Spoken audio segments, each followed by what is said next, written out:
సామెతలు 22వ అధ్యాయం 15వ వచనం నుంచి ధ్యానించుకోవాలి. 14లో ఏం చూసాం? వేశ్య నోరు లోతైన గొయ్యి, యెహోవా శాపము నొందినవాడు దానిలో పడును. వేశ్య నోరు లోతైన గొయ్యి అంటే వేశ్యతనం చేసేవాళ్ళు, అది మగవారైనా ఆడవారైనా ఎవరైతే ఉంటారో వాళ్ళ మాటలు ఎలా ఉంటాయంట, చూడటానికి ఏమో తీయగా ఉంటుందిలే కానీ వినటానికి తీయగా అనిపిస్తుందిలే కానీ అది ఎలాంటిదంట, లోతైన గొయ్యి అన్నమాట. దాంట్లో పడితే మనం చనిపోయే వారంగా ఉంటాం కానీ జీవించే వారంగా ఉండము. కాబట్టి దాంట్లో ఎవరు పడతారు అంటే ఆ మాటలకి, ఈ లోక సంబంధమైన మాటలకి ఎవరు పడిపోతారు అని అంటే వాక్యానుసారంగా ఉండని వారు ఆ మాటలకి పడిపోయేవారుగా ఉంటారు, ఆ గొయ్యిలో పడిపోయేవారుగా ఉంటారు అని ఉందన్నమాట. The mouth of an adulterous woman is a deep pit, a man who is under the Lord's wrath. దేవునికి కోపం తెప్పించేవాళ్ళు. ఎవరైనా దేవుడికి కోపం వచ్చిందనంటే వాక్యానుసారంగా లేకపోతే మనిషి ఉండకూడని రీతిగా ఎవరైతే ఉంటున్నారో వారిని బట్టి దేవుడికి కోపం వచ్చింది అనమాట. కాబట్టి అలాంటి వారు ఆ గొయ్యిలో పడిపోయేవారుగా ఉంటారు. కానీ ఎవరి హృదయంలో అయితే దేవుని వాక్యం సమృద్ధిగా ఉండిద్దో వాళ్ళకి దేవుడు ఎల్లప్పుడూ తోడుగా ఉంటాడనమాట. కాబట్టి దేవుడి జ్ఞానం కలిగిన వాడికి ఆయన కాపుదల ఉంటుంది. కాబట్టి అలాంటి వారు ఆ చుట్టుపక్కల ఎక్కడన్నా ఉన్నా, అది పనిచేసే దగ్గర కావచ్చు, ఇళ్ళ దగ్గర కావచ్చు, ఏ ప్రదేశంలో అయినా సరే అలాంటి వాళ్ళు, పాపంలో పడిపోయి ఉన్న వాళ్ళు మన చుట్టూలో అనేక మంది మనల్ని కూడా పాపంలో పడేయటానికి చూస్తూ ఉంటారు. కాబట్టి ఆ ప్రయత్నం ఎనీ టైము జరుగుతూనే ఉండిద్ది. కాబట్టి ఆ దేవుడి జ్ఞానం మనం కలిగి ఉంటే అలాంటి గొయ్యిలో మనం పడకుండా ఉంటాం అన్నమాట. ఆయన మనకి కాపుదలగా ఉంటాడు. వాక్యానుసారంగా ఉండేవాళ్ళు, హృదయంలో వాక్యం లేకపోతే మాత్రం వాళ్ళ మాటలకి వీళ్ళ మాటలకి పడిపోయేవారుగా ఉంటారు. ఎవరు పొగుడుతున్నారు, మన ఆత్మీయ జీవితానికి ఇబ్బంది పెట్టే పొగడతలు ఎవరైతే పొగుడుతున్నారు అనేది మనకి ఎలా తెలిసింది? ఆ జ్ఞానం ఉంటేనే మనకి తెలుసుకోగలుగుతాం. ఆ జ్ఞానం లేకపోతే ఏమైంది? వేరే వాళ్ళు పొగడకన్నా, నీకేంట్రా బాబు, నువ్వు అదిరా ఇదిరా, చర్చిలో బ్రహ్మాండంగా పాడతావు, ప్రార్థన చేస్తావు, వాక్యం చెబుతావు, లేకపోతే క్రమం తప్పకుండా నువ్వు చర్చికి వెళ్తావు రా బాబు, నీకేరా, నువ్వు ఎట్లాగైనా ఎత్తపడతావు, అది ఇదని అంటూ ఉంటారు. అన్నప్పుడు ఏమైపోతారు? లోక సంబంధంగా ఉండే వాళ్ళైతే ఊపి తప్పిపోతూ ఉంటారు. అవునా? వారిని వారు మర్చిపోయేవారుగా ఉంటారు ఆ పొగడతలకి. కాబట్టి దేవుడి జ్ఞానం కలిగి ఉంటే కనుక అలాంటి వాటికి పడిపోరు అనమాట. బిఎల్ మోడీ గారు వాక్యం చెప్పి కింద దిగుతుంటేనంట బ్రహ్మాండంగా వాక్యం చెప్పారని ఒక ఆయన చెప్పాడంట. చెప్తే అది నీకన్నా ముందే ఆ సాతాను మెట్లు దిగేటప్పుడే చెప్పాడని చెప్పారంట. అంటే ఆ పొగట్టుకి ఏమైపోయాడు? గాలిలో తెలిపాడు ఆయన, గాలిలో తెలిపాడు ఆయన. దేవుడి జ్ఞానం కలిగినాడు కాబట్టి నడిపించేది ఆయన. అవునా? కాబట్టి దాన్ని ఎరిగి ఉండాలి అనమాట. తర్వాత ఏమంటున్నారు? ఎలా వచ్చిందంట? బాలుని హృదయంలో అంట మూఢత్వము స్వాభావికముగా పుట్టును, బాలుని హృదయంలో అంట మూఢత్వము, ఫూలిష్నెస్ ఎలా ఉంటుందంట? స్వాభావికముగా పుట్టిద్ది అనమాట. అంటే అది ఆటోమేటిక్గా హృదయంలో ఉండిద్ది. అర్థమవుతుందండి? ఆ హృదయం లోపల ఆటోమేటిక్గా అంటే విడదీయలేనట్టుగా ఉండిద్ది అనమాట. ఆ రెండింటిని దాంట్లోంచి అంత తేలికపాటిగా విడదీయలేనట్టుగా అది కలిసిపోయి ఉండిద్ది అనమాట. దాన్ని విడదీసేది ఏంటంట? శిక్షాదండము దానిలో నుండి తోలివేయును. శిక్షాదండము ఫిజికల్గా ఎప్పుడైతే మనం పనిష్మెంట్ ఇస్తామో ఆ ఫిజికల్ పనిష్మెంట్ అంట దాని లోపల ఉన్న హృదయంలో ఉన్న మూఢత్వం ఉంటుంది చూసారండి, ఆ మూఢత్వాన్ని తీసేసిద్దంట. అవునా? గాయాలు కలిగించే దెబ్బలు ఏం చేస్తాయంట? అంతరంగాన్ని సరి చేస్తాయి అన్నమాట. అవునా? అందుకనే కొంతకాలం మనకి శ్రమలో హృదయంలో సరైన తత్వం ఉండాలి. కాబట్టి సరైన హృదయమే రేపు నిత్య జీవంలో ప్రవేశించింది. కాబట్టి ఆ సరైన హృదయంగా ఉండటం కోసం ఏం చేస్తారు? కొంతకాలం మన యొక్క శ్రమల్లో నుంచి ప్రయాణం చేస్తాం అన్నమాట. అది అని అంటున్నాడు, folly is bound up in the heart of a child but the rod of discipline will drive it far away అని అంటున్నారు. దాంట్లో నుంచి దాన్ని తీసేసేదిగా ఉండిద్ది అనమాట. ఒకసారి మన సామెతలో చూస్తే, సామెతలు కాదు కీర్తనలు, కీర్తనలు 51. కీర్తనలు 51 5వ వచనంలో ఉంది. నేను ఆ, పాపంలో పుట్టినవాడని, ఎక్కడ పుట్టారంట? పాపములో పాపంలో పుట్టిన వారును, పాపములోనే నా తల్లి నన్ను గర్భమున ధరించెను. పాపములోనే నా తల్లి. నన్ను గర్భం ధరించి. ఆయన ఒక్కనేనా? కాదు, అందరూ ప్రతి ఒక్కళ్ళు కూడా, అవునా? అందరు కూడా ఎక్కడ జన్మించారంట? పాపములో. పాపములో పుట్టారంట. అందరు కూడా పాపంలోనే నా తల్లి నన్ను ఆ తల్లి నన్ను గర్భంన ధరించి. ధరించాను. కాబట్టి అది స్వాభావికముగా ఒకరి ద్వారా లోకంలోకి మొత్తానికి ఎలాగైతే పాపం వచ్చిందో, మరణం వచ్చిందో, ఆ ఒకరి ద్వారానే ఇంకొకరి ద్వారా, ఒక వ్యక్తి ద్వారానే పాపం వచ్చింది కదా, మరణాన్ని తెచ్చుకున్నాం కదా. కాబట్టి ఒక వ్యక్తి ద్వారా ఏమొచ్చిందంట? జీవం కూడా వచ్చింది. అది ఎలాగైతే అందరికి ఒకరి నుంచి సంభవించిందో, ఇది కూడా ఒకరి నుంచి అందరికి అలాగే సంభవించింది అని అంటున్నాడు అనమాట. కాబట్టి ఇక్కడ ఏంటంట? స్వాభావికంగా ఏముంటుందంట లోపల? హృదయంలో స్వాభావికంగా మూఢత్వం ఉండిద్ది అనమాట ప్రతి ఒక్కరికి. దాన్ని ఏం తీసేసిద్దంట? మరి శిక్షాదండము దాంట్లో నుంచి దీన్ని తోలివేసిద్ది. కాబట్టి ఇప్పుడు దీంట్లో హెబ్రీయులకు రాసిన పత్రికలో కూడా ఒక మాట ఉంది. 4వ అధ్యాయం 12వ వచనం. ఎందుకనగా ఆ, దేవుని వాక్యము ఆ, సజీవమై ఉమ్, బలము గలదై బలము గలదై రెండంచుల గల ఆ. ఎటువంటి ఖడ్గము కంటెను ఆ. వాడిగా ఉండి ఉండి ప్రాణాత్మలను ఆ. కీళ్లను ఆ. మూలుగను ఆ. విభజించినంత ఆ. మట్టుకు ఎందుకని అంత మట్టుకెళ్ళాలి దేవుని వాక్యం? అంతవరకు పాపం ఉంటుంది కాబట్టి, స్వాభావికంగా మనిషికి ఆయా ప్రదేశాల్లో పాపం ఉంటుంది కాబట్టి ఆయా ప్రదేశాల వరకు వాక్యము వెళ్ళిద్ది అనమాట. అసలు మన వాక్యం చదవనే లేకపోతే అసలు పాపపు స్వభావం. అందుకని పౌలు గారు ఒక మాట అంటున్నారు. ఏమని? నేను ఒకటి చేద్దామని అనుకుంటుంటే కాకపోతే చేసేది మాత్రం ఇంకొకటి, అనుకునేదేమో ఒకటి, చేసేది మాత్రం ఇంకొకటి. అంటే దీన్ని బట్టి చూస్తుంటే నా శరీరంలో ఇంకొక నియమం ఉందన్నమాట. పాపపు నియమం కనపడతా ఉంది అని అంటున్నాడు. అది ఎలా పోయిద్దంట? అది ఆయన ఒక్కళ్ళలోనే ఉందా? ఇప్పుడు మనం బయట చూడండి, మందు తాగే వాళ్ళు ఏమనుకుంటారని, తాగుడు ఇచ్చాను నేను కూడా అసలు ఇట్లాగా ఉండాలని అనుకుంటారు. నేను కూడా మంచిగా ఉండాలి, మందేమి తాగకూడదు అని అనుకుంటారు. తర్వాత రోజు మధ్యాహ్నం కలిసి అక్కడ ఉంటాడు, మళ్ళీ వెళ్ళిపోయి అప్పటికే ఒక ఆట తాగేసి ఉంటాడు. ఆయన తాగేసి ఉంటాడు, అవునా? ఆయన అడిగామనుకోండి మందు మంచిదనా అంటే ఏమంటాడు? కాదు, పాడు చేసేది జీవితాన్ని అని చెప్తాడు. ఆయన కూడా మంచిగా ఉండాలని అనుకుంటాడు, కాకపోతే అవ్వట్లేదు. మరి మనుషుల్ని మార్చేది ఏంటి? దేవుని వాక్యం అన్నమాట. ట్రాన్స్ఫార్మేషన్ చేసిద్ది అనమాట.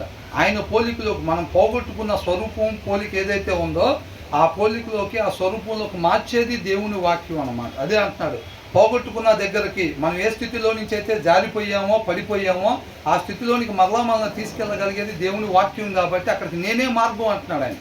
మీరు తండ్రి దగ్గర నుంచి, మనిషి తండ్రి దగ్గర ఉండాలి, అక్కడి నుంచి పడిపోయాడు పాపం చేసి, కాబట్టి అక్కడికి మరలా వెళ్ళాలి, మీకేమో దారి తెలియట్లేదు, కాబట్టి తండ్రి నన్ను పంపించాడు, కాబట్టి నేనే మార్గము, తండ్రి దగ్గరికి వెళ్ళాలంటే నేనే మార్గము అని అంటున్నాడు. కాబట్టి వాక్యాన్ని మనం చదివినట్లయితే, మన వాక్యం చదవకపోతే ఏమైంది?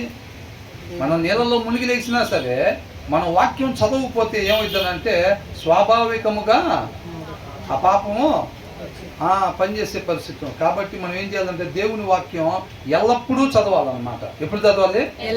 ఎల్లప్పుడూ కూడా చదివినట్లయితే కనుక అది ఎక్కడెక్కడికి ఎదిద్దంట? ప్రాణాత్మలను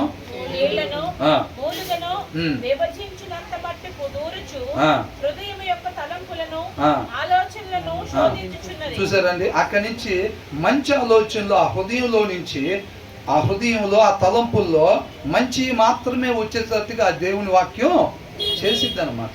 మన హృదయంలో దేవుని వాక్యం లేకపోతే నా పేరు వేస్తే బాగుంటుంది, పుట్టిన దగ్గర నుంచి క్రైస్తవుడిగానే ఉంటాను, కాకపోతే ఆలోచనలు పనులు ఎలా ఉంటాయి?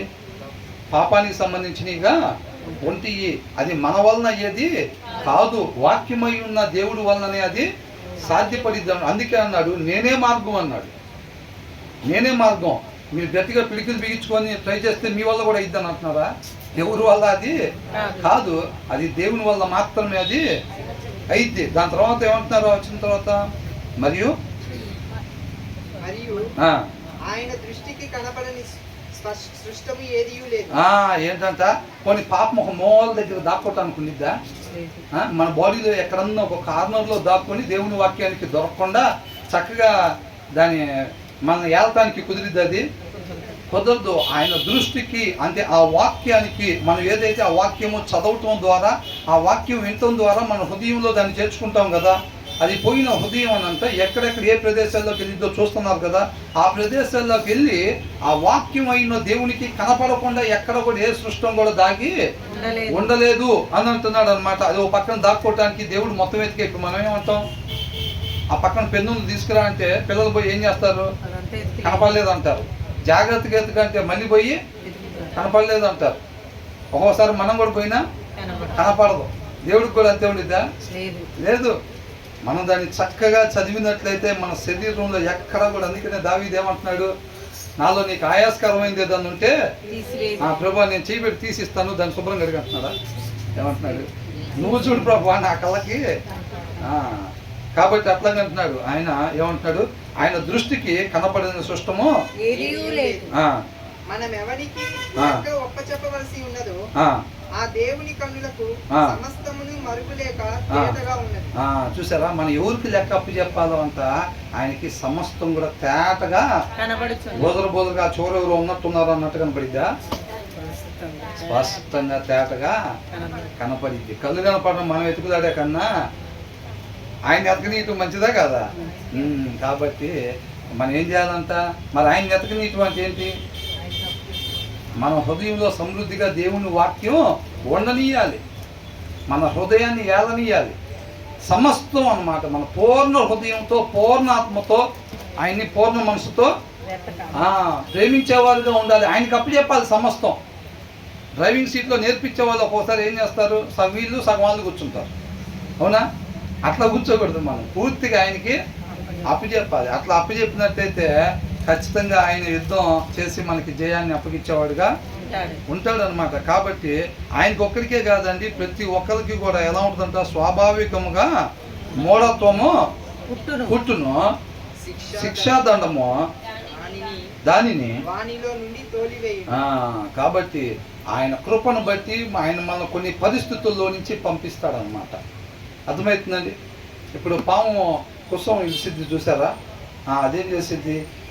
ఏ ప్లేస్లో నుంచి వెళ్తే ఆ కుసుమం అనేది వచ్చేసిద్దో దానికి తెలుసు కాబట్టి చక్కగా ఆ ప్రదేశంలో నుంచి అది అవతలకి వెళ్ళిద్ది అనమాట. దేవుడు కూడా ఏం చేస్తాడంటే మనం ఏ పరిస్థితుల్లో నుంచి వెళ్తే ఎక్కడెక్కడైతే షేప్ రావాలో, ఇక్కడ సరిగ్గా బొమ్మ చెక్కే వాళ్ళు ఎలా ఉంటారు, ఈ ప్లేస్లో సరిగ్గా ఆకారం రాలేదని అనుకుంటే అక్కడ ఉలిపెట్టి చెక్కుతారనమాట. మనం కూడా ఎక్కడెక్కడ సరి చేయబడాల్సి ఉందో అది సరి చేయబడాలనంటే ఏ ప్రదేశంలో కూడా ఏ పరిస్థితుల్లో నుంచి మనల్ని పంపిస్తే అనుకున్న రూపం క్రీస్తు రూపం అక్కడ వచ్చిందో ఆ పరిస్థితుల్లో నుంచి ఆయన మనల్ని పంపిస్తూ ఉంటాడు. ఆ పరిస్థితులు వెళ్ళేటప్పుడు ఎలా ఉంటుంది? ఆహా ఎంత బాగుంది ఏసీ అన్నట్టు కూడా. యేసుక్రీస్తు వారికి ఎలాగైతే ఉందో మనకు కూడా అలాగే ఉండిద్ది. అదే ఇరుకు మార్గం అంటున్నాడు. అవునా? అదే ఇరుకు మార్గం అంటున్నాడు. దాన్ని మనం అపార్థం చేసుకోకూడదు. ఆ పరిస్థితుల్లో నుంచి దేవుడు నడిపించేటప్పుడు ముందుగానే ఆయన మనకి తెలియపరిచాడు కొంతకాలం శ్రమలు అన్నమాట. కాబట్టి ఆ శ్రమలు మనకు అవసరతను బట్టి మనకి ఆ మార్గంలో దేవుడు నడిపిస్తాడు. ఆయన జ్ఞానం కలిగి ఈ పరిస్థితుల్లో నుంచి వెళ్ళటం నాకు అవసరమో కాబట్టి ఆయన నన్ను ప్రేమించి ఈ పరిస్థితుల్లో నుంచి నడిపిస్తున్నాడు. బయటికి నొప్పి లేకుండా ఏమి ఉండదండి. ఆ పరిస్థితుల్లో నుంచి వెళ్ళేటప్పుడు నొప్పి లేకుండా ఇప్పుడు యేసుక్రీస్తు వారిని కొడుతుంటే నొప్పేమనిపించలేదా? ఖచ్చితంగా అనిపించింది. అవునా? కానీ అంతరంగంలో గంతులేసే పరిస్థితి. తండ్రి చిత్తాన్ని చక్కగా నెరవేరుస్తున్నాడు కదా. కాబట్టి అంతరంగంలో ఆనందం బయట ఎలా ఉంది? నొప్పిగానే ఉండేది. అవమానం, నిందలు, హేళన చేయటం, అవునా? ఇవన్నీ చేయటం. కాబట్టి ఆ మార్గం ఎలాంటిదో ఆయన చక్కగా వెళ్ళి చూపించాడు కాబట్టి మనకు కూడా తెలియపరుస్తున్నాడు. కాబట్టి మనం వెళ్ళే దారి ఈ రకంగా ఉండిద్దని మనకు ముందే తెలియపరుస్తున్నాడు అన్నమాట. కాబట్టి మనం చక్కగా ఆ మార్గంలోని చెల్లి ఆయన పోలికలోకి ఆయన స్వరూపంలోకి మారే వాళ్ళగా ఉండాలి. కాబట్టి మనకు అది అవసరం. ఆ డిసిప్లిన్ మనకి అవసరం. ఆ మూఢత్వం పోవాలి, ఆ ఫూలిష్నెస్ పోవాలి అని అంటే ఆ పరిస్థితుల్లోంచి శిక్ష అని అంటే ఒక్కొక్కసారి కొట్టేదిగానే ఉండదు. ఒక్కొక్కసారి గద్దించేదిగా కూడా ఉండిద్ది, ఒక్కొక్కసారి ఉపదేశంగా కూడా ఉండిద్ది. అంటే ఇప్పుడు పలానాది మార్చుకోవాలి, అది వాక్యానుసారం కాదు, అది మార్చుకోవాలండి అన్నప్పుడు ఎలా అనిపించింది? కొంచెం కొంచెం కష్టంగా అనిపించింది అనమాట. అవునా? మచ్చలు చూపించేటప్పుడు వాక్యం అర్థం లాంటిది కాబట్టి అది చూపించినప్పుడు ఇక్కడ మచ్చను తుడుచుకొని, ఇక్కడ మచ్చను తుడుచుకొని, ఇక్కడ మచ్చను తుడుచుకొని అందరూ మన కరెక్ట్ చేసే వాళ్ళని పెద్దగా ఇష్టపడరు. పొగిడే వాళ్ళని బా నీ షర్ట్ అదిరిపోయిందిరా, నీ శారీ అదిరిపోయింది సిస్టర్, అసలు మీ చెప్పులు అదిరిపోయినాయి, అదే అదిరిపోయింది, ఇదే అదిరిపోయింది అని రాక కూర్చో ఇక్కడ అన్న, నువ్వు కూడా కూర్చో ఇక్కడ, మీరు అటుపక్కల్లో ఇటుపక్కలు కూర్చోండి అని అంటాం. పొద్దుగూకు సరి చేసే ప్రక్రియ అనుకోండి, ఏంటన్నా లేటుకు వస్తున్నారు ముందు రండి అంటే, అవునా? సరి చేసే వాళ్ళు అంటే బెదర్ అక్కడ ఖాళీగా ఉంది కూర్చోపోయారా వెళ్ళి అని అంటాం. ఎందుకంటే పక్కన ఉంటే ఇట్లా అని చెబుతారేమో అని చెప్పి అక్కడ కూర్చోపోయారా ఇక్కడ కూర్చోపోయారా అని అంత ఇష్టపడరు అన్నమాట. అంటే కొంచెం అది కష్టంగా ఉండిద్ది. కష్టంగా ఉన్నా సరే ఇప్పుడు జ్వరానికి ట్యాబ్లెట్ ఎలా ఉంటుంది? తీయగా తేనెతో తయారు చేస్తారా? మరి జ్వరం పోవాలంటే ఆ ట్యాబ్లెట్ వేసుకోవాలి, మింగేటప్పుడు చేదుగా ఉండిద్ది, కానీ అది మనకి మేలు చేసిద్ది అన్నమాట. దాన్ని మనం అర్థం చేసుకునే, ఆయన ప్రేమను మనం అర్థం చేసుకునేవారుగా మన ఆపరేషన్ చేసేటప్పుడు లేకపోతే ఏదన్నా కొంచెం మన ట్రీట్మెంట్ చేసేటప్పుడు డాక్టర్ గారు ఇంజక్షన్ చేస్తుంటే అసలు ఎక్కడ దొరుకుతాడు అని సంగతి తేవాలనుకుంటామా? తొందరగా ఇంజక్షన్ వేయండి అని అంటారు. అర్థం చేసుకునే వాళ్ళు అయితే బాగా నీరసం ఉందని కళ్ళు తిరుగుతాయి, తొందరగా ఇంజక్షన్ చేయండి అని అంటారు. అపార్థం చేసుకునే వాళ్ళు అయితే అవునా కదా? అట్లా కాబట్టి ఆయనతో సహవాసం ఉన్నప్పుడు ఏంటంటే ఆయన హృదయాలోచన ఏంటనేది మనకి తెలిసిద్ది అన్నమాట. ఆయన హృదయం ఒక ఆలోచన ఏంటో మనకి తెలిసిద్ది ఆయనతో సహవాసం చేస్తుంటే, అవునా కదా? ఇప్పుడు ఎక్కడికైనా వెళ్ళినప్పుడు ఆ భార్య భర్తలు ఇద్దరు ఉన్నప్పుడు వాళ్ళకి ఏదైనా ఇస్తే వద్దండి తాగదంటాం. ఈయనకి ఎట్లా తెలుసు? వాళ్ళిద్దరు కలిసి ఉంటున్నారు కాబట్టి ఆమె ఇష్టాలు ఏంటి, ఈయన ఇష్టాలు ఏంటో వాళ్ళకి తెలుస్తూ ఉంటాయి అన్నమాట. లేకపోతే తెలిసిద్దా? అన్న తమ్ములకైనా తమ్ముడికి ఇష్టం ఏంటి, అన్నకి ఇష్టం ఏంటి, భార్యకి ఇష్టం ఏంటి, భర్తకి ఇష్టం ఏంటి, వాళ్ళు కలిసి ట్రావెల్ చేస్తూ ఉంటారు కాబట్టి తెలుస్తూ ఉంటాయి. దేవుడి యొక్క ఆలోచనలు కూడా ఆయన ఇష్టాలు మనకు తెలియాలంటే మనం ఏం చేయాలి? నెలకు ఒకసారి బైబిల్ తీయాలా? సంవత్సరానికి మరి ఎప్పుడు తీయాలి? ప్రతిరోజు ఆయనతో పాటు ఉంటుంటే ఆయన హృదయాలోచన ఏంటి, ఆయన ఎలాంటి వాడు, ఆయన వ్యక్తిత్వం ఎట్లాంటిది అనేది మనకి అర్థమవుతూ ఉండేది. మనం పలానా వాళ్ళలాగా అవ్వాలి అని అంటే వాళ్ళు ఎలాగయ్యారో అక్కడ మనం తెలుసుకోవాలి, అవునా కదా? నేను అంబేద్కర్ లాగా అవ్వాలని అంటే అంబేద్కర్ అసలు ఎట్లా జీవించాడో మనకి తెలియాలి. మన క్రీస్తు వల్లే మారాలి అని అంటే క్రీస్తు వ్యక్తిత్వం ఏంటో ఫస్ట్ ఆఫ్ ఆల్ మనకి తెలియాలంటే ఆయనతో సమయం గడపాలి. ఆయనతో సమయం గడపాలంటే జాయిస్ ఏం చేయాలి? బైబిల్ చదవాలి, వాక్యము చదువుతూ ఉండటమే అన్నమాట. వాక్యము చదువుతూ ఉంటే ఆయనతో సమయం మనం గడుపుతున్నట్టుగా అన్నమాట. కాబట్టి ఒక్కొక్కసారి ఇబ్బందులు బాగా బాధ అనిపించి కళ్ళమ్మటి నీళ్ళు వచ్చేటట్టుగా ఉండిద్ది ఆ దండం అనేది. ఒక్కొక్కసారి గద్దింపులాగా ఉండొచ్చు, ఒక్కొక్కసారి ఉపదేశంలాగా కూడా ఉండొచ్చు అన్నమాట. అది మనలో ఉన్న మూఢత్వాన్ని తీసేసేదిగా ఉండిద్ది. అది మనకి ఖచ్చితంగా అవసరం. అలాంటి దండన ఎంతమంది కావాలనుకుంటున్నారు? చేయొద్దని అని నేను చెప్పిన బంగారం కాదండి, శిక్ష అంట, పనిష్మెంట్ అంటున్నారు. పనిష్మెంట్ కావాలనుకుంటున్నారు. అట్లాంటిది దేవునికి మహిమకరంగా ఆయనగా చక్కగా మనం తెలుసుకునే వారంగా ఉంటాం, అవునా కదా? తర్వాత ఏమంటున్నారు? లాభమును అందవలనని దరిద్రులకు అన్యాయం చేయువానికి ధనవంతులకు ఇచ్చువానికి నష్టమే కలుగును. దేనికోసం అంట? ఫస్ట్ అసలు ఇది లాభము కలగవలనని అని అంటున్నాడు, అవునా? లాభము నొందవలనని ఏంటంట? ఈ లోక సంబంధంగా లాభము పొందాలని చెప్పి ఏం చేయకూడదంట? దరిద్రులకు అన్యాయము చేయువానికి ధనవంతులకి ఇచ్చినా సరే ఏం జరిగిద్దంట? నష్టమే జరిగింది, అవునా? ధనవంతులకి ఏమిస్తారు? ఒక కాంట్రాక్ట్ కావాలంటే ఒక కాంట్రాక్ట్ తీసుకొని దాంట్లో కత్తి కలిపితే చక్కగా లాభాలు వస్తాయి అన్నమాట. ఏదో ఒకటి గవర్నమెంట్ కాంట్రాక్ట్, ఏదో ఒకటి ఒక కాంట్రాక్ట్ వచ్చిందండి, శుభ్రంగా దాంట్లో సిమెంట్ తగ్గించేసి ఇసుక ఇది ఎక్కువ వేసేసి నీట్గా డ్రైనేజీలు లాగిచ్చేసామనుకోండి, డబ్బులు మిగిలితే మేము అది రోడ్లు కావచ్చు, డ్రైనేజీలు కావచ్చు, లేకపోతే ఇంకోటి డ్యాములు కావచ్చు, ఇంకోటి ఏదైనా కానీ, అంతేనా? దాంట్లో కానీ మనం అట్లాగా కాంట్రాక్ట్ మరి వర్క్నే ఇస్తారు కాంట్రాక్ట్ సారు. అక్కడ ఎమ్మెల్యేలు చాలామంది ఉంటారు, ఉండేదేమో కొన్ని కాంట్రాక్ట్లే. మరి అది కొంతమందికి ఇవ్వాలని అంటే వాళ్ళు రిటర్న్ ఏం చేయాలి? సార్ వాళ్ళకి దాని ముందు రోజే లంచాలు పంపించాలన్నమాట. ఎందుకని ఈ లంచం పంపిస్తే ఆ లంచం తీసుకొని ఆయన నాకు కాంట్రాక్ట్ ఇస్తాడు. కాంట్రాక్ట్ ఇస్తే ఏమైంది అప్పుడు? ఈ ముందు చెప్తున్నారు కదా లాభము, అది అన్నమాట అండర్లైన్ వర్డ్. అది లాభం పొందుకోవాలని చెప్పి ఈ పేదవాళ్ళకి ఏం చేస్తారు? అన్యాయం చేస్తారు అన్నమాట. అవునా?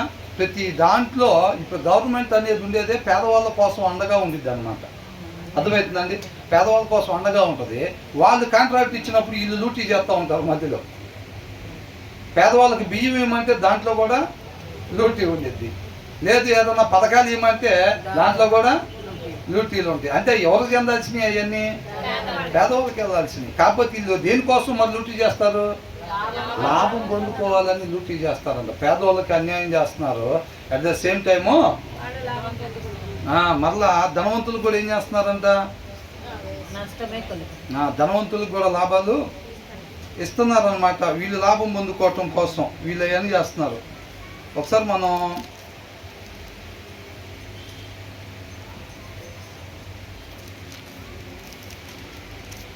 లూకాసు వార్త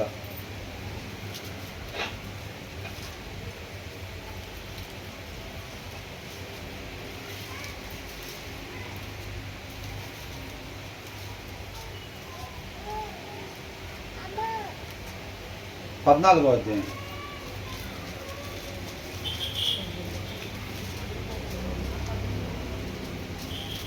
పన్నెండో వచ్చిన. మరియు ఆయన తనను పిలిచిన వారితో ఇట్లా నేను ఏంటంట జయసి ఆ మొహానికి మార్పు లేరు అట్లా చూస్తే చెప్పాలి ఇందాక అట్లాగా. ఏంటంట? ఆయన పిలిచిన వారితో ఇట్లా అంటున్నాడంట. వినండి. నీవు పగటి విందైనను రాత్రి విందైనను చేయునప్పుడు నీ స్నేహితులనైనను నీ సహోదరులనైనను నీ బంధువులనైనను ధనవంతులకు నీ పొరుగు వారినైనను పిలవవద్దు. ధనవంతులైన నీ పొరుగు వారినైనను పిలవవద్దు. వారు ఒకవేళ నిన్ను మరలా పిలుతురు గనుక నీకు ప్రత్యుపకారము కలుగును. ఏం చేస్తారు? నువ్వు వాళ్ళని డబ్బులు ఉన్న వాళ్ళని భోజనానికి కానీ పిలిచావనుకో, వాళ్ళ ఇంట్లో తర్వాత ఫంక్షన్ ఉన్నప్పుడు ఆటోమేటిక్గా నిన్ను కూడా భోజనానికి పిలుస్తారు. నువ్వు వాళ్ళకి మనం భోజనం పెట్టిన తాలూకా ప్రత్యుపకారం నీకు ఆల్రెడీ ఇక్కడ కలిగిపోయింది. ఇక నీకు అక్కడేమీ ఉండదు. అవునా? కాబట్టి కింద ఏం చెప్తున్నారు? అయితే నువ్వు విందు చేయనప్పుడు బీదలను, అంగహీనులను, కుంటివాండ్లను, గుడ్డివాండ్లను పిలువుము. నీకు ప్రత్యుపకారము చేయుటకు వారికి ఏమీ లేదు కనుక నీవు ధన్యుడవగుదువు. అబ్బా, చూసారా? ఎవరిని పిలవాలంట? ఎవరెవరైతే మళ్ళీ మన కానుకలు పెట్టగలుగుతారో. మనం తీస్తాంగా బుక్. అవునా? వాళ్ళ కానుకలు ఇప్పుడు పెళ్లి రోజు ఏం చేస్తారు? పెళ్లి కూతురికి ఇటు పక్కన ఒకళ్ళు, పెళ్లి కొడుకు అటు పక్కన ఒకళ్ళు కూర్చుంటారు. కూర్చొని కానుకలు రాసుకుంటారు. శుభ్రంగా రాసుకొని మనం ఎవరన్నా పెళ్లికి పిలిచారంటే వాళ్ళు మనకి ఎంత కానుక పెట్టారో ఆ బుక్ తీస్తాం. దాన్ని జాగ్రత్తగా దాచిపెడతాం. దాచిపెట్టి ఆ బుక్ మనం తీసి వాళ్ళ పేరు దగ్గర వాళ్ళు మనకి ఎంత కానుకలు ఇచ్చారో చూసుకొని అంత డబ్బులు జాగ్రత్తగా తీసి జేబులో పెట్టుకుంటాం. పెట్టుకొని వాళ్ళ దగ్గరికి తీసుకెళ్ళండి. అంత కానుకనే వాళ్ళకి తీస్తాం. ఈ లోకం లెక్కలన్నీ అట్లా ఉంటాయి. మీరు బాగా గమనించినట్లయితే ఈ వచనాల్లో ఏమేమి చెయ్యకూడదు అని ఉంటుందో లోకంలో చక్కగా అయ్యే కనపడతా ఉంటాయి. లోకం తీరు ఎలా ఉంటుంది అని అంటే బైబిల్లో ఏవైతే వద్దు అని అంటున్నారో అదే లోకం తీరు. అవునా? స్పష్టంగా కనపడుతూ ఉండిద్ది అనమాట. కాబట్టి ఎవరెవరిని పిలవాలంట? మనకి ఎప్పుడైనా సమృద్ధి వచ్చినా, సక్సెస్ వచ్చినా, ఏదైనా సరే భోజనానికి ఎవరు పిలవాలంట? వాళ్ళు తిరిగి మనకి ఇవ్వలేని వారు అని అంటే ఒక రకంగా చెప్పాలంటే అవసరతుల్లో ఉన్నవారు. అర్థమవుతుందండి? మన వాళ్ళకి భోజనం పెడతానంట వాళ్ళు మరలా తిరిగి మనకు భోజనం పెట్టలేని వారు. అంటే వాళ్ళకి భోజనం అవసరమా కదా? అవసరం అన్నమాట. అట్లాంటి వాళ్ళు వాటి కోసం వెతుకుతూ ఉంటారు. అలాంటి వాళ్ళని పిలిచి నువ్వు చక్కగా భోజనం పెట్టాలి. వాళ్ళు తిరిగి నీకు ఇవ్వలేరు గనుక, వీళ్ళు ఇక్కడ ఎవరైతే తిరిగి ఇవ్వలేకపోతారో అది ఎక్కడ సమకూరిద్ది? పైన సమకూర్చబడిద్ది అనమాట అది. అవునండి? ఇప్పుడు నేను ఒక ధనవంతుడికి ఒక 500 ఇచ్చానండి. ఆయన తిరిగి 500 ఇచ్చాడు. దాన్ని కూడా అక్కడ రాస్తారా? అట్లాగే ఉండదు.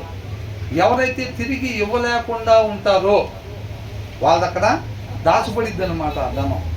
అర్థమవుతుందండి?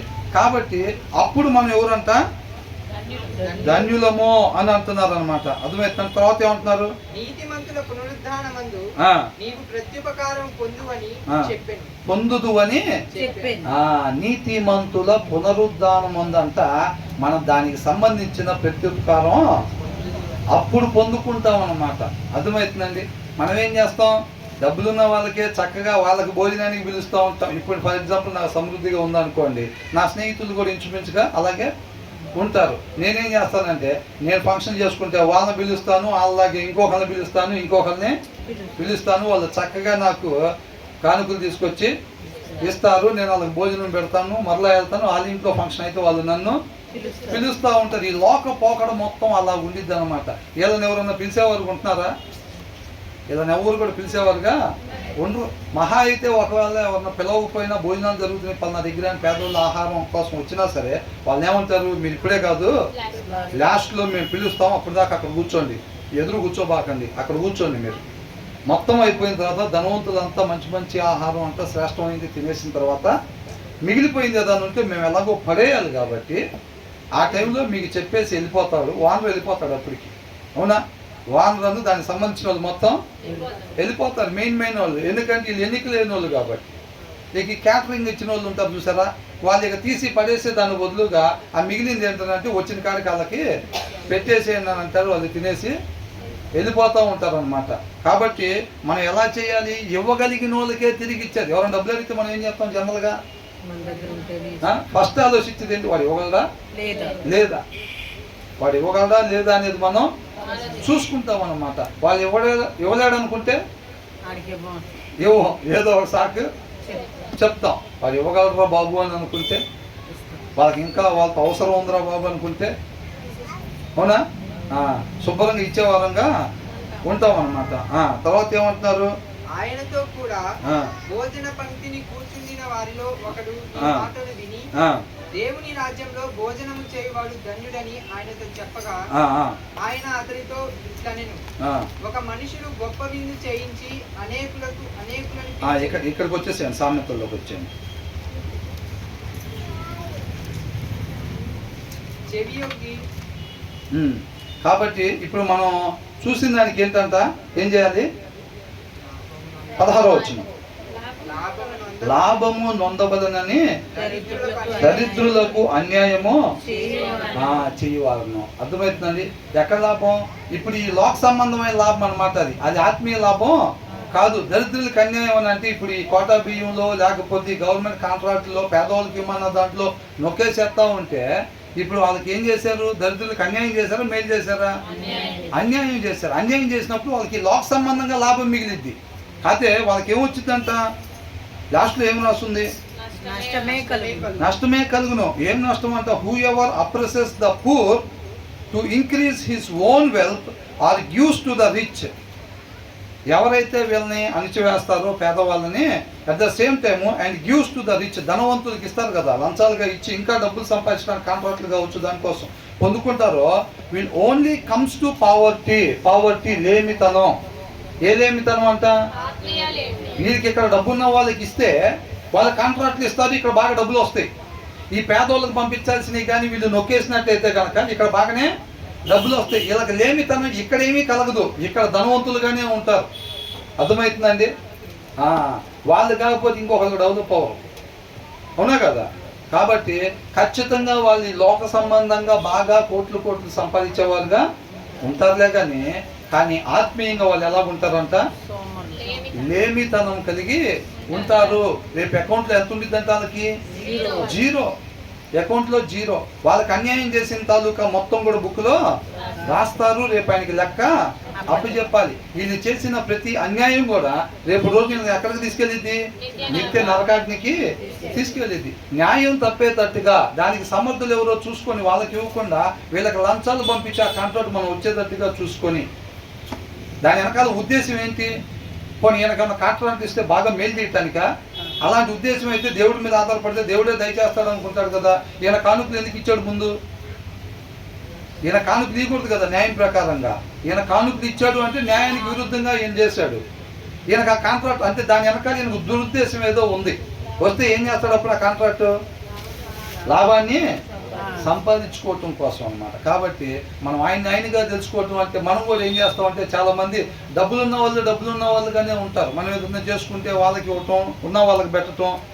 ఎందుకంటే వాళ్ళతో అవసరాలు పడతా ఉంటాయి. వాళ్ళకున్న పలుకుబడి కావచ్చు, వాళ్ళ దగ్గర ఉన్న డబ్బు కావచ్చు, ఏదైనా కానీ అది మనకు ఫ్యూచర్లో ఉపయోగపడింది కదా అని చెప్పి మనం ఏం చేస్తామనంటే వాళ్ళతో టచ్లో ఉంటామన్నమాట. మరి పేదవాళ్ళతో వీళ్ళతో ఏం అవసరం పడదు కదా. అందుకనే మనం వాళ్ళతో టచ్లో ఏం ఉండవు, వాళ్ళు అసలు మనం పరిగణలోనికి తీసుకోమన్నమాట. లోకం అట్లా ఉంటుంది. కాకపోతే దేవుడు ఏం చెప్తున్నాడు ఒకసారి మనం ఇది కూడా చూద్దాం. మన మత్తయి సువార్త ఒకసారి చూడండి.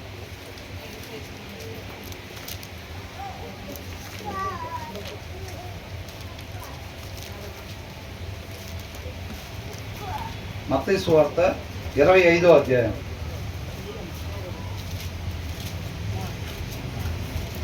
34వ వచనం ఒకసారి చూడండి. అప్పుడు రాజు తన కుడి వైపున ఉన్నవాడిని చూచి, యేసుక్రీస్తు వారంతా పునరుద్ధానంలో తిరిగి లేచి వెళ్ళారు కదా, మరలా వస్తానని చెప్పారు కదా. ఆయన వచ్చిన తర్వాత అంతా ఈ లోకాన్ని మొత్తాన్ని 2 భాగాలుగా చేస్తాడు జనాల్ని. ఒకరినేమో కుడి వైపుని పెడతాడు, ఇంకొకరిని ఎడమ వైపున పెడతారు. కుడి వైపున ఉండేవాళ్ళు వాక్యానుసారంగా ఉండేవాళ్ళు, అంటే మనిషి ఉండాల్సిన రీతిగా ఉండేవాళ్ళు. ఎడమ వైపున పెట్టేది ఎవరినంటే మనిషి ఉండాల్సిన రీతిగా లేని వాళ్ళు అన్నమాట. వాళ్ళని ఎడమ వైపున అంట. 34 వచనంలో ఏమంటున్నారు? నా తండ్రి చేత ఆశీర్వదింపబడిన వాళ్ళారా, రండి, లోకము పుట్టినది మొదలుకొని మీ కొరకు సిద్ధపరచబడిన రాజ్యంను స్వతంత్రించుకునుడి. తండ్రి చేత ఆశీర్వదింపబడిన వాళ్ళారా అని పిలుస్తాడంట రేపు రోజున. అవునా? నిత్య జీవాన్ని స్వతంత్రించుకునే వారికి. తర్వాత ఏమంటున్నారు?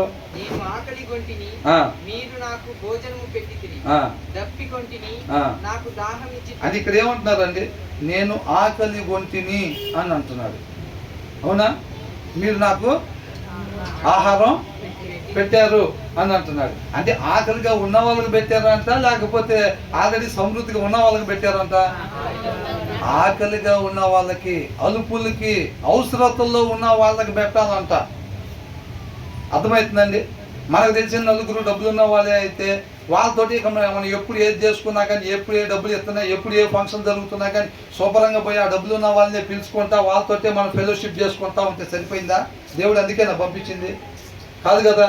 కాబట్టి నేను ఆకలిగా ఉన్నప్పుడు నాకు అన్నం పెట్టారు. దప్పిగా ఉన్నవాళ్ళు, దాహంగా ఉన్న వాళ్ళకి అంతా నీళ్ళు ఇచ్చారంట.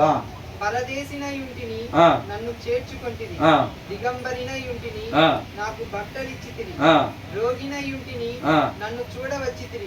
మనకేం చేస్తారో తెలుసా? ఈ లోకంలో ఏం చేస్తారంటే ఈ ఫస్ట్ వదిలిపెడతాం. ఏది? నేను ఆకలి కొంటిని అని. ఆకలిగా ఉందో లేదో చూసే పని లేదు. మనకు తెలిసిన నలుగురికి ఏం చేస్తూ ఉంటాం? అన్నం పెడతా ఉంటాం. వాళ్ళు దాహంగా ఉన్నారా లేదా, వాళ్ళు తాగటానికి ఉందో లేదో చూసే పని ఏమి చెయ్యము. కానీ ఏం చేస్తాం? వాళ్ళకి తాగటానికి ఇస్తాము. తర్వాత ఏంటంట? వాళ్ళకి ఇక్కడే ఆల్రెడీ 2 స్టేట్లు దాబా ఉండిద్ది. వాళ్ళు ఎక్కడి నుంచో రారాళ్ళు. వాళ్ళకేం చేస్తారు? వీళ్ళు మాత్రం ఆశ్రయిస్తారు. వాళ్ళ ఇంటికి వెళ్తాం, వాళ్ళని వీళ్ళ ఇంటికి పిలవటం. ఇవాళ పరదేశులకి ఎట్లా వాళ్ళు ఇల్లు లేని వాళ్ళకి ఎట్లా ఇవ్వాలో అట్లా ఇక్కడే 2 స్టేట్లు దాబా ఉన్నాయని కంటే మనం ఇవన్నీ కూడా చేస్తా ఉంటాం. తర్వాత ఏమనుంది? పెద్ద సంఘం 350 మంది ఉంటారు విశ్వాసులు. పండుగ వస్తే పాస్టర్ గారికి బట్టలు పెడతారు. ఎన్ని జతలు అవుతాయి పాస్టర్ గారికి? అవునా? మరి పాస్టర్ గారికి లేకపోతే ఎవరైనా ఒకటే కదండి. ఇప్పుడు పాస్టర్ గారా లేకపోతే విశ్వాసులా? నేను అనేది అంతమంది ఉంటే, అంత సమృద్ధిగా ఉంటే చెప్తున్నాను నేను. ఒకవేళ లేకపోతే విశ్వాసికైనా, పాస్టర్ గారికైనా, ఎవరికైనా చూడాల్సిందే కంపల్సరీగా. అది నిన్ను వారే, నీ పొరుగు వారిని, దాంట్లో అవసరంలో ఉన్న వాళ్ళకి ఆదుకునే పరిస్థితి అనమాట. కాబట్టి దిగంబరనై ఉంటేనే ఎవరికైతే లేదో వాళ్ళకి ఇవ్వాలంటాను. అవునా? దాన్ని మనం అండర్లైన్ చేసుకోవాలి. ఇక్కడ నేను నీ పొరుగు వాళ్ళకి అన్నారు కాబట్టి మనం ఎవరికో ఒకరికి ఇచ్చాం. కాబట్టి బాగా డబ్బులు ఉండే వాళ్ళకి మనం ఏదో సహాయం చేసి, బట్టలు సహాయం చేసి పెట్టేముందే బట్టలు అనిపించుకునే దానికన్నా, లేకపోతే మనం ఒక 2 బస్తాలు బియ్యం వాళ్ళకి పంపించాములే, ఆల్రెడీ వాళ్ళకే సమృద్ధిగా ఉంది, వాళ్ళకి 2 బస్తాలు బియ్యం ఇస్తే దేవుడు పుణ్యం అని అనుకుంటారు. అట్లాగా అనుకోడు. ఎవరికైతే ఆహారం లేదో వాళ్ళకు నువ్వు పంపించాలి. వాళ్ళు పంపిస్తే మళ్ళీ నాకు పంపించలేరు కదండి. వీళ్ళైతే డబ్బులు ఉన్నాయి, 2 బస్తాలు బియ్యం వీళ్ళకి ఇచ్చామంటే రేపు రోజు 2 బస్తాలు మిరగాయలు మాకు పంపిస్తారు. వీళ్ళు లేని వాళ్ళకి పంపిస్తారు, మాకు పంపించలేరు. అందుకని ఏం చేస్తారు, వాక్యంలో ఉన్న దాని ప్రకారం చేయాలి. వాళ్ళని ప్రేమించమన్నారు, వాళ్ళకి గీమన్నారు కాబట్టి మళ్ళీ తిరిగి ఇచ్చే వాళ్ళకి మనం ఇస్తూ ఉంటాం అనమాట. ఆ తెలివితేటలు ఎవరు తెలివితేటలు? లోక సంబంధమైన తెలివితేటలు అనమాట. అవన్నీ లోక సంబంధమైన తెలివితేటలు. ఎవరైతే అవసరతల్లో ఉన్నారో ఎదుక్కొని వాళ్ళకి ఇవ్వాలి. అదే దీంట్లో బ్రదర్ మనం పక్కనే తిరుగుతున్నాం కదా, ఏం మనకు పెట్టకుండా ఎక్కడో ఉన్న వాళ్ళకి తీసుకెళ్ళి పెడతారు ఏంటి? మన దగ్గర ఉంది కాబట్టి, దేవుడు చక్కగా మనకు సమృద్ధి ఇచ్చారు కాబట్టి మనతో పాటే ఉంటున్నారు. లేని వాళ్ళు ఎవరైతే ఉన్నారో సృష్టికర్త చెప్పిన మాట ప్రకారం ఎదుక్కొని అక్కడ ఇస్తున్నారు. అపార్థం చేసుకుంటారుగా పక్కన వాళ్ళు. మన అపార్థాలు ఎదురవ్వకుండా ఉంటాయా? వాక్యానుసారంగా ఉండే వాళ్ళకి అపార్థాలు ఎదురవ్వకుండా ఉంటాయా? అవి కామన్గానే ఉంటాయి. ఎప్పుడైతే మన వాక్యాన్ని అనుసరించబోతున్నామో ఆటోమేటిక్ అపార్థాలు దాని వెనకాలే ఉంటాయి. దాన్ని మనం అర్థం చేసుకోవాలి. కొంత సమయం పట్టిద్ది. నీ గురించి నా గురించి తెలుసుకోవాలంటే కొంత సమయం పట్టిద్ది అన్నమాట. అవునండి, మొదట్లో ఆయన కూడా అపార్థం చేసుకున్నారు, తర్వాత తెలుసుకుంటారు. ఓహో, బ్రదర్ అందుక అట్లా చేస్తుంది, సిస్టర్ అందుక అట్లాగా చేస్తుంది. మనిషి ఉండాల్సిన విధానం అది.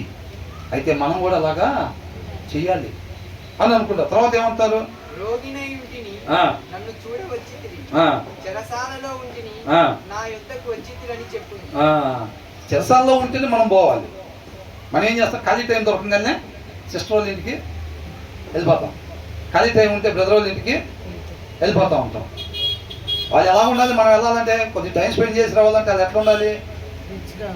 మినిమం 2 స్టేర్లు డాబా ఉండాలి, కనీసం అయితే స్నాక్స్ పెట్టేటట్టు ఉండాలి, ఒక టీయో కాఫీయో కుదిరితే పాలో ఇచ్చేటట్టు ఉండాలి. ఇవన్నీ అర్హతలు ఉండాలి. మనం బయటకు వచ్చేపు ఉండి రావాలంటే, అంతేనా కదా? కాబట్టి మొదటి ఇవన్నీ వదిలిపెట్టేస్తాం మనం. అవసరతల్లో ఉన్నదనేది తీసేసి వస్త్రాలు లేని వాళ్ళకి వస్త్రాలు ఇవ్వమన్నా తీసి పక్కన పెట్టి ఉన్న వాళ్ళకి వస్త్రాలు ఇస్తాం. మనం ఆల్రెడీ ఆహారం సమృద్ధి గుండె వాళ్ళకి భోజనం పెడతా ఉంటాం. అట్లాంటి పనులు మనం చేస్తూ ఉంటాం. అయితే పరిగణలోకి తీసుకోబడవు అని అంటున్నాడు దేవుడు. అర్థమవుతుందండి? తర్వాత ఏమంటున్నారు, అందుకు నీతిమంతుడు ప్రభువా ఎప్పుడు నీవు ఆకలి కొని ఉండుట చూచి నీకు ఆహారం ఇచ్చితిమి, నీవు దప్పికొని ఉండుట చూచి ఎప్పుడు దాహం ఇచ్చితిమి, ఎప్పుడు పరదేశివై ఉండుట చూచి నీవు చేర్చుకొంటిమి, దిగంబరివై ఉండుట చూచి బట్టలిచ్చితిమి, ఎప్పుడు రోగివై ఉండుట అయినను చెరసాలలో ఉండుట అయినను చూచి నీ వద్దకు వచ్చితిమని ఆయనను అడిగెదరు. వీళ్ళందరూ కూడా అవసరతల్లో ఉన్న వారికి, ఆకలిగా ఉన్న వారికి అన్నం పెట్టినందుకు తండ్రి చేత ఆశీర్వదింపబడిన వాళ్ళారా అని అనిపించుకున్నారు. అర్థమవుతుందండి? ఆకలిగా ఉన్న వాళ్ళకి అన్నం పెట్టినందుకు కుడివైపుకి వీళ్ళు వచ్చారనమాట. అర్థమవుతుందా? వాళ్ళు కూడా అనొచ్చు, ఎడమవైపు ఉన్న వాళ్ళు కూడా, మేము పలానా వాళ్ళకి ఇట్లాగా మిక్సీ ఇచ్చాం కదండి వాళ్ళ పెళ్ళికి, ఆ తర్వాత మీకు గ్రైండర్ ఇచ్చారుగా, అవునా కదా? ఆ తర్వాత కాబట్టి ఉన్న వాళ్ళంతా సర్కిల్ అంతా అట్లాగే ఉంటారు. ఆ సర్కిల్లో వాళ్ళ ఫంక్షన్కి వీళ్ళు వెళ్ళి బంగారు పోస్ట్ ఏదో పెడితే వీళ్ళ ఇంట్లో ఫంక్షన్ అప్పుడు వాళ్ళు బంగారు పోస్ట్ తీసుకొస్తే ఇవన్నీ లెక్కలో తీసుకుంటారా? అవన్నీ లెక్కలోకి ఏమి ఉండవు అన్నమాట. వీళ్ళు కాదు పట్టాలు పెడితే వాళ్ళు వీళ్ళు పట్టీలు పెట్టి ఇట్లాంటివన్నీ ఏమి ఉండవు. అబ్బో నేను చాలా దానం చేసాను, మిక్సీలు గ్రైండర్లు పట్టీలు ఇవన్నీ రాసుకున్నాను. వాళ్ళు ఇచ్చినవి రాయకుండా పిల్లల తప్పుడు మార్కులు వేసుకుంటే వీళ్ళు ఎగ్జామ్ రాసి వచ్చి ఏం చేస్తారు, దీనికి 5కి 5 పడి ఉంటుంది, దీనికి 5కి 5 పడి ఉంటుంది, దీనికి 10కి 10 వచ్చి ఉంటాయి, 98 రావచ్చు డాడీ అంటారు. తీరా ఆడపోతే వచ్చేదండి, అవునా? అది అట్లాగే అవుతుంది. కాబట్టి ఇక్కడ ఏమంటున్నారంట, ఎప్పుడు రోగినై ఉండుటైనను చెరసాల ఉండుటైనను చూచి నీ యొద్దకు వచ్చితిమని ఆయనను అడిగెదరు. అందుకు రాజు మిక్కిలి అల్పులైన ఈ నా సహోదరులలో ఏమంటున్నారు దేవుడు, మిక్కిలి అల్పులైన అంటే అవసరతల్లో ఉన్న వాళ్ళు ద లీస్ట్ అని ఇచ్చారు ఇంగ్లీష్లో. అర్థమవుతుందండి? కనీసం అని ఉంది. అర్థమవుతుందా? కనీసం తినటానికి లేని వాళ్ళకి, కనీసం కట్టుకోవటానికి లేని వాళ్ళకి, కనీసం ఉండటానికి లేని వాళ్ళకి, వాళ్ళకి వాళ్ళు ఎవరంటే దేవుడు ఏమంటున్నారు, ఈ నా సహోదరులు అంటారు. మన చుట్టాలు ఎవరన్నా అట్లుంటే వాళ్ళు మా చుట్టాలని చెప్పుకోవటానికి కూడా మనం ఫీల్ అవుతాం. కారు ఉందనుకోండి, ఆ మూల మీద చూసారా, కారు బయట పెట్టుంటే మా పెదనాన్న వాళ్ళే, ఈ మూల మీద ఒకళ్ళు ఉంటారుగా, పేదవాళ్ళు, కరెంటు బిల్లు కూడా కట్టుకోలేని వాళ్ళు కూడా మీ చుట్టాలేనంత కానీ ఎవరన్నంటే వాళ్ళు అడిగితేనే వాళ్ళు కూడా దూరం చుట్టాలు అవుతారులే. ఏందంట వాళ్ళేమో దూరం చుట్టాలంట. ఈ కారు బంగ్లాలు ఉన్న వాళ్ళు మాత్రం దగ్గర చుట్టాలు. కమల పిల్లలు కొట్టాల్సిన వాళ్ళం కొద్దిగా తేడా పడ్డాం, ముందే పుట్టామంతే అన్నట్టుగా చెప్పుకుంటాం. దేవుడు ఏమంటున్నాడు, ఎవరు కనీసం లేని వాళ్ళంతా ఈయన సహోదరులు. ఆయన్ని పోలి ఉండాలంటే మనం ఏం చేయాలి మరి? కొంటే గింటే టీచర్స్ కాలేజీలోనే కొనాలి స్థలం. ఓ సంవత్సరం ఆలస్యమైన అంటే ఎక్కడ కొనాలి? లేదంటే ఆ అపార్ట్మెంట్లోనే కొనాలి. కారు కొంటే గింటే అట్లాంటి కారు కొనాలి, ఒక నెల ఆలస్యమైనా కానీ. అది మరి మనం ఇప్పుడు ఎట్లా ఉందాం అనుకుంటున్నాం? ఏ సహోదరులు కావాలి మనకి? ధనవంతుల సహోదరులు కావాలి. అబ్రహామా అని పిలిచే సహోదరులు చూసుకోవాలి. కాబట్టి తర్వాత ఏమంటున్నారు? కనుక నాకు చేసిదిరని నిశ్చయముగా మీతో చెప్పుచున్నాను అని వారితో అనేను. అప్పుడు ఆయన ఎడమ వైపున ఉండి వారిని చూచి శపింపబడిన వారులారా. వీళ్ళు ఏమని పిలుస్తున్నారు? ఒక్కొక్కరు పాప పండుద్దాన్ని తిరిగి లేచి పెద్ద పెద్ద కార్లు వేసుకుని వచ్చుంటారు. వాళ్ళు ఉన్నాయి, అవునా? అట్లే రాట్లేదు, అన్నీ మొదలు చెప్తున్నా. ఎలా వచ్చుంటారు? పెద్ద పెద్ద కార్లు ఉంటాయి. ఏమని పిలుస్తున్నారు దేవుడు వాళ్ళని? శపింపబడిన వాళ్ళారా, నన్ను విడిచి అపవాదికిని వాని దూతలకును సిద్ధపరచబడిన నిత్యాగ్నిలోనికి పోవును. అసలు అది ఎవరి కోసం నిత్యాగ్ని అనేది? అంటే ఎవరి కోసం చేశారంట? అపవాదికిని వాని దూతలకును సిద్ధపరచబడిన నిత్యాగ్నిలోనికి పోవుడి అని అంటున్నాడు. ఆ తర్వాత ఏమన్నారు? నేను ఆకలి కొంటిని, మీరు నాకు భోజనం పెట్టలేదు. దప్పి కొంటిని, మీరు నాకు దాహం ఇయ్యలేదు. అయినా వీళ్ళు అంటారు, ప్రభు వాళ్ళకి ఇచ్చాము వీళ్ళకి ఇచ్చామని. వాళ్ళ ఆకలిగా లేని వాళ్ళు అవునండి, వాళ్ళ దప్పికి లేని వాళ్ళు వాళ్ళకి పంపిస్తాం. వాళ్ళకి ఆ మిలుకులు ఈ మిలుకులు అన్ని పంపిస్తాం బాగానే. ఆ తర్వాత పరదేశినై ఉంటిని, మీరు నన్ను చేర్చుకొనలేదు. దిగంబరినై ఉంటిని, మీరు నాకు బట్టలు ఇయ్యలేదు. రోగినై చెరసాలలో ఉంటిని, మీరు నన్ను చూడ రాలేదని చెప్పును. అందుకు వారును, ప్రభువా, మేమెప్పుడు నీవు ఆకలి కొని ఉండుట అయినను, దప్పికొని ఉండుట అయినను, పరదేశి అయి ఉండుట అయినను, దిగంబరివై ఉండుట అయినను, రోగివై ఉండుట అయినను, చెరసాలలో ఉండుట అయినను చూచి నీకు ఉపకారము చేయకపోతిమని ఆయనను అడిగేదరు. అందుకు ఆయన, మిక్కిలి అల్పులైన వీరిలో ఒకనికైనను మీరు ఇలాగూ చేయలేదు కనుక, అవసరతల్లో ఉన్న వారికి మీరు చేయలేదు కాబట్టి నాకు చేయలేదని మీతో నిశ్చయముగా చెప్పుచున్నాను అని వారితో అనును. మీరు నిత్య శిక్షణకును, వీళ్ళంతా నిత్య శిక్షకును, నీతిమంతులు అంటే ఇందాక కుడివైపున ఉన్నారు కదండి, అవసరతల్లో ఉన్న వాళ్ళకి ఇచ్చారు కదా ఎత్తుక్కొని, వాళ్ళంతా ఏమవుతారు? నిత్య జీవమునకును పోవుదురు. ప్రభా నీకే స్తోత్రం నాయన. చిన్న కారు తీసేసి పెద్ద కారు ఇచ్చావు, రేకుల షెడ్ తీసి డాబా ఇచ్చావు, నీకే స్తోత్రం ప్రభువా. 1000 రూపాయలు ఉండాల్సింది ఇందాక తింటానికి లేని వాళ్ళని ఎదురు చేపించి ఒక 500 బాగొట్టావు, నీకే స్తోత్రం ప్రభువా అంటావా? దారిలో ఒక 500 దొరికితే ఏమంటావు? ప్రభువా నీకే స్తోత్రం నాయన. ఇంతమంది పోతుంటే నువ్వు నాకు ఇచ్చావు, ఎంత ప్రేమ ప్రభువా నీకు అనుకుంటాం. అదే అవసరతలో ఉన్నాయని ఎవరు కనపడకుండా కరెక్ట్గా వచ్చి మనల్ని అడిగాడు అనుకోండి, ఏ ప్రభా ఉండు వెయ్యి అని బాధపడుతుంటే దాంట్లో ఒక 500 పోయేటట్టు చేసి ఎంతమందిలో అసలు కరెక్ట్ నా దగ్గరికి వచ్చి అడిగి ప్రార్థన సరిగ్గా చేయలేదేం దేవా నేను. ఆయన ప్రేమించాడు కాబట్టి అంతమందిలో మన దగ్గరికి అది వచ్చినాయి. జోబులు చూస్తే ఏమి లేకుండా పోతాం, పెద్ద ధన్యులు, అప్పుడు మీరు ధన్యులు అవుతారు అంటున్నారు. అదే లోకంలో ధన్యులు కావాలంటే ఏం చేయాలి? జోబులు నిండా డబ్బులు, నా ప్రాణమా ఆయనంతా ఈ ఉన్న కొట్లు సరిపోకంట కొట్లు పెద్దవి చేపించాడంట. ఏం చేపించాడు? కొట్లు పెద్దవి చేపించాడంట, పెద్ద కొట్లలో పెట్టాడంట. ధాన్యం ఫుల్గా పెట్టామంటున్నాడు, నా ప్రాణమా తినుము తాగుము సుఖించుము అంటున్నాడు. తిన్నాడా? తాగాడా? సుఖించాడా? సుఖించలేదు అన్నాడు. అవునా? కాబట్టి మనం ఆయనగా మనం తెలుసుకోవాలి. అంతేలే కానీ ఊరికి వాళ్ళకి ఇస్తే పుణ్యం అన్నారు కదా అని చెప్పి మనం ఇచ్చి మనకు మనమే లెక్క చేసుకుని దీనికి 5 పడి ఉంటాయి, దీనికి 10కి దీనికి 10కి 10 పడి ఉంటాయి అని చెప్పి మనం మోసం చేసుకుంటే రేపు అక్కడికి వెళ్ళిన తర్వాత 8 మార్కులు పడతాయి అంట. చాలా జాగ్రత్తగా ఉండాలి. ఆయనగా తెలుసుకోవాలన్నమాట.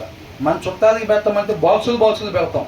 ఏంటి బిర్యానీ వండి బాక్సులే వెళ్తాయి, ఏం లేదు. ఇంకా మన చుట్టాలు ఒకవేళ ఎవరో వచ్చారు అన్నోళ్ళు తమ్ముడోళ్ళు తినడానికి టైం లేదు, వదిలిపెడతాం వాళ్ళని. అసలు బాక్సుల్లో పెద్ద క్యారేజీ నింపి సంచిలో పెట్టి పంపిస్తాం. అక్కోళ్ళు చెల్లిలోకి రండి, వాళ్ళకు సంచి పంపిస్తాం. ఇంటి పక్కన వాళ్ళకి తినడానికి లేదు, మరి వాళ్ళ పరిస్థితి. ఇక మిగిలిన బాక్సులు పోంగా మిగిలిన అవసరం అయితే మధ్యాహ్నానికి నైట్కి కుదిరితే రేపు పొద్దున కూడా మనమే తింటాం, కానీ అవసరంలో ఉన్న వాళ్ళకి పెట్టాం. ఎందుకు? వీళ్ళు మనుషులు, వాళ్ళు మనుషులు కాదా? రక్త సంబంధం దాటిందంటే వాళ్ళకి మనుషులు కాదా? రక్త సంబంధికులు వరకు బాక్సులు అసలు చెయ్యి వెళ్ళిపోతూ ఉంటుంది. అడుక్కి తీసుకుని వెళ్ళి అన్నం పెడతారు. అడుగు నుంచి తీసి మరి శుభ్రంగా నీట్గా మొత్తం అంటే ఎక్కువ రావాలి. అడుగు కంటే మాడిపోయిందని కదండి, లోపల కిందకి చేయి పెట్టామంటే ఎక్కువ రావాలని. అవునా? అదే పేదవాళ్ళకి ఇచ్చేటప్పుడు పైన కొద్దిగా తీసి సరిపడలేదు పంపిస్తున్నాం. కాబట్టి మనం ఏంటంతా ఆయనగా తెలుసుకోవాలి. లాభం రావాలని చెప్పి మనం ఈ పేదవాళ్ళకి అన్యాయం చేయకూడదు. ధనవంతులకి మనం విలువనిచ్చి వాళ్ళకి అవి ఇవి కానుకలు అవి ఇవి ఇచ్చే వారంగా కూడా ఉండకూడదు అని అంటున్నాడు. తర్వాత ఏమంటున్నాడు? చెవి యొగ్గి నానుల ఉపదేశము ఆలకింపు, నేను కలుగజేయు తెలివిని పొందుటకు మనస్సు నిమ్ము. కాబట్టి ఇక 17వ వచనం దగ్గర నుంచి ఇది సపరేట్ అన్నమాట. కాబట్టి దీన్ని మరలా మనం ధ్యానించుకుందాం దీనికి సంబంధించి. ఓకేనండి. ఈ 17వ వచనం దగ్గర నుంచి ఇది సపరేట్ కాన్సెప్ట్, దాన్ని ఒకసారి మరలా ధ్యానించుకుందాం. కాబట్టి ఆయనగా తెలుసుకొని ఏ రీతికి ఉండమంటున్నాడో దాని ప్రకారంగా మాత్రమే మనం ఉండేవారంగా ఉండాలి. దేవుడికి మహిమ కలుగుతుంది.